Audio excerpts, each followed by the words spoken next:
Shabbat Shalom. These words of my Torah are dedicated to the remembrance of Rabbi Aaron Pankin, who is a leader of the Reform Movement, the president of Hebrew Union College, Jewish Institute of Religion, who tragically died in a plane crash 1 week ago. I want to start my words with a transcript from a radio show. It's a popular radio show in the States. I know people here listen to it too, called This American Life. So you have to think of people speaking here, and I'll go back and forth between two people. The first person speaking is named Michael Levitin, and he says, "I just have a very unusual family.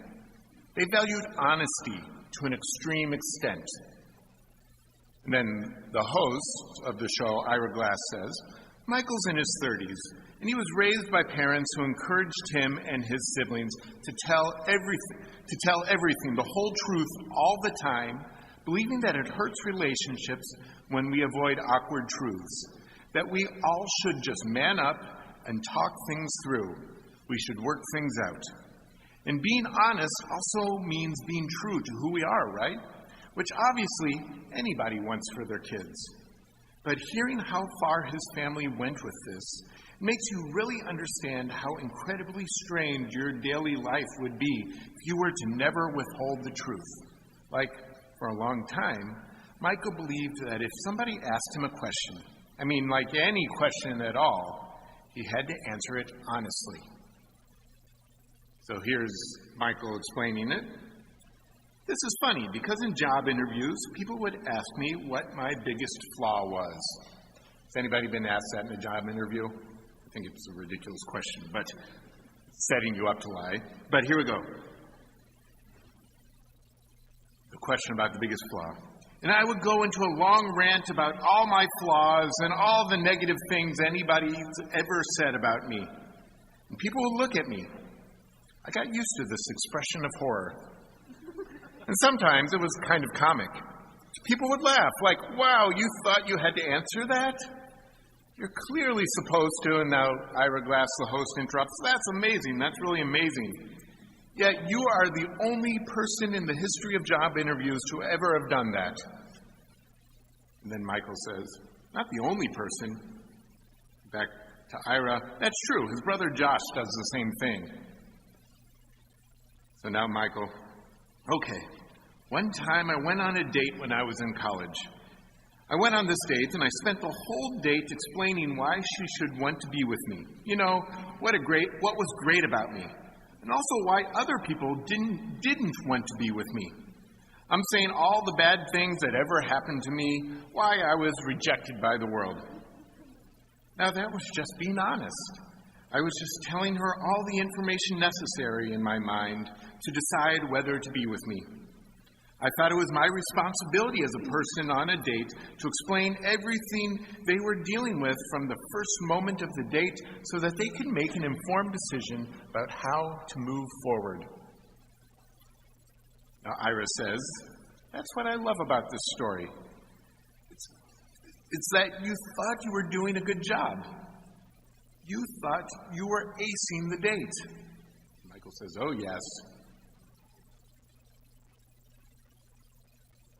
We love to praise people who are truth tellers, who always say uncomfortable truths. Today people are being praised for not being politically correct. They're telling the truth. Is that what the Torah wants from us?"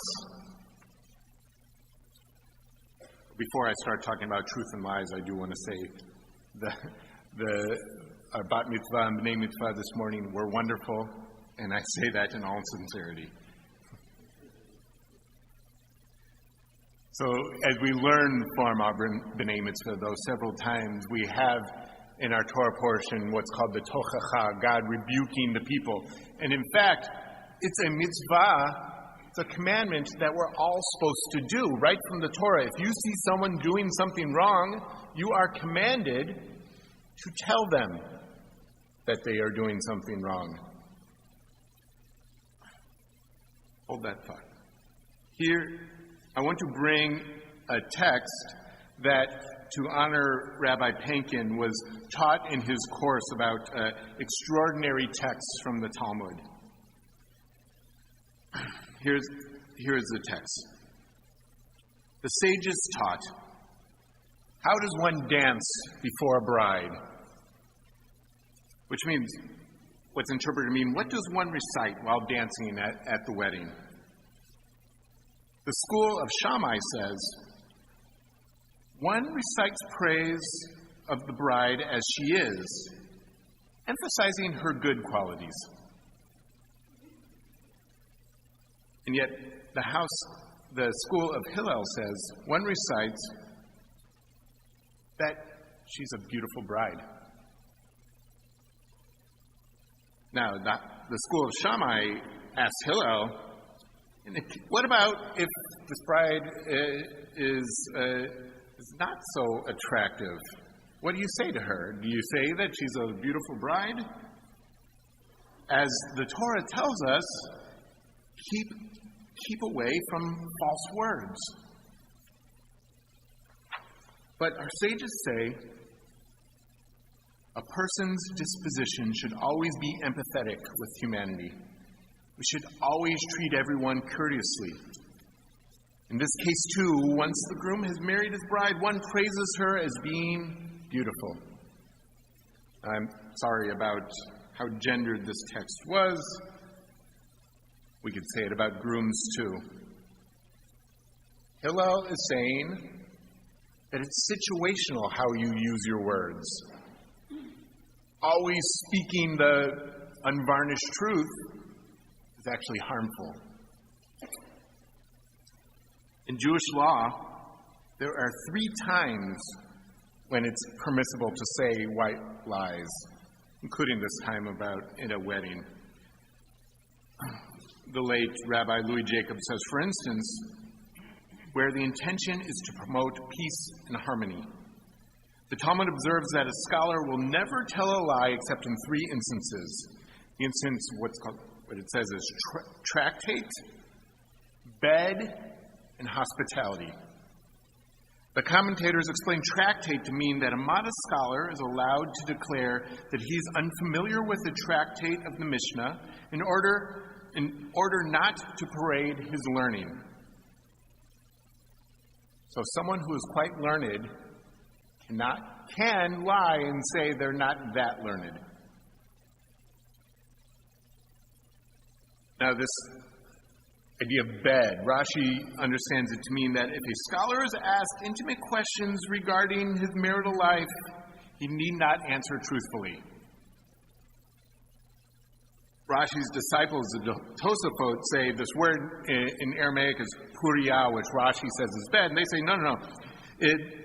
A scholar would never be asked such a question. It's actually about Purim, related to puriah, and if the scholar is asked about drinking, they don't have to answer it truthfully. And the third one, hospitality, is understood to mean that someone who has been treated generously by their host may decide not to tell the truth about the reception. This person fears that the result will be that the host will be embarrassed by unwelcome guests.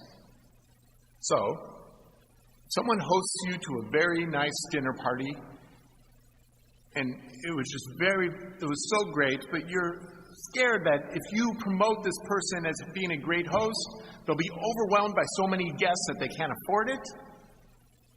You're allowed to withhold the truth. So when are we allowed to tell white lies or not to tell the whole truth? To practice humility, to protect the modesty of a loved one, maybe to protect someone's financial situation, and that's it. So I'm thinking about my great country, former country, let's say the U.S., and about all the lies that are bandied about, and all the things that people say that are hurting each other that are called truthful. Beit Hillel, our great sages from the Talmud, would not approve. I think about also the political season coming upon us in Ontario and how we speak to each other in political situations. Is it always the right thing to tell the whole truth when it is harmful, when it is hurtful? No. In our tradition, tochacha, when you're supposed to rebuke someone for doing something wrong, you're supposed to take them aside so nobody else sees. You're supposed to tell them humbly. You're supposed to tell them patiently. You're supposed to tell them kindly. How we use our words in truth or sometimes in a white lie is very important to the Torah, very important to our lives. Shabbat Shalom.